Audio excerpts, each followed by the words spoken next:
Yeah, I guess when you look at autonomy for the learner, they are now, and they've got access to learning content 24 hours a day from work. But I suppose the role of the L&D function is, I suppose, role or position is not to be afraid of that. You know, that's a challenge that learning functions believe they're losing control. You know, gone for the days of designing a classroom solution at a time. That's not needed necessarily, but it doesn't mean to say you're losing control of what's out there. So the importance is actually making access to the learning easy and making sure that those learners understand how they can access and benefit from the learning. That's the challenge that the L&D functions now got to look to.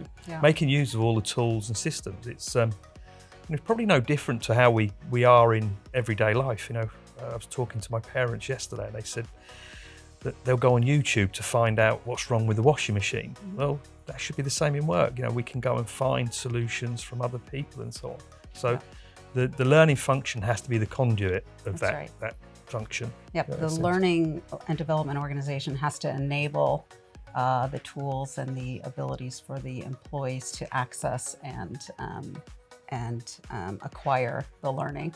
And if the learners are able to create and use their knowledge to then allow other learners to benefit from that, it doesn't have to be controlled by the learning function. There is, you know, some need for maybe some monitoring and, you know, simply, you know, just like you would see in a Wikipedia or things like that, right? I mean, you have to look at it, but you know what?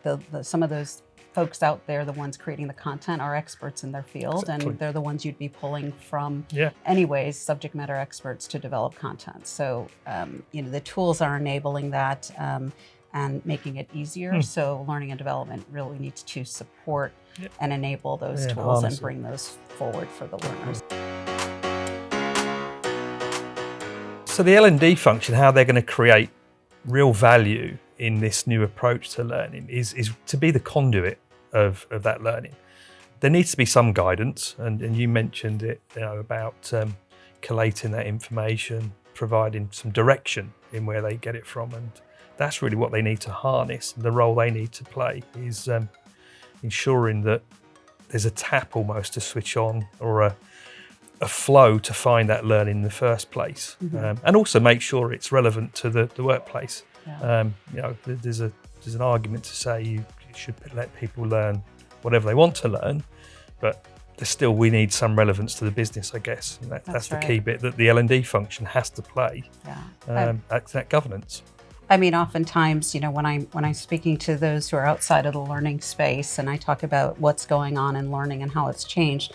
I mean, essentially for an individual, and you know, you mentioned your parents, or at any age now, you know, when they want to know something, they pick up their phone and they look at, you know, they search the internet, they look at Google or YouTube, and they find what they need. And so as people are coming into the organizations, they want that same freedom and flexibility to be able to find what they need when they need it. And so, you know, the learning organization really needs to shift the way it's delivering learning to its people, making it available, making it, you know, kind of taking a little bit of the control off, and acknowledging that learners and people will find what they need, but also let them, you know, provide the ability for them to engage with others and collaborate, because that's how people learn outside of work. So sort of taking the way people are learning outside of work, bringing it inside the office, and using all the tools and technologies to enable that to occur in a natural way is going to allow the employee to get the information they need. But again, to your point about relevance, you know, things, the searchability, the finding of information, you know, that's really where they need to focus, is enabling the searching of information in a way that keeps employees from spending a lot of extra time, you know, getting tangled up in trying to find what they're looking for. So really focusing on the relevancy of what's available to them and allowing them to go and have at it on their own.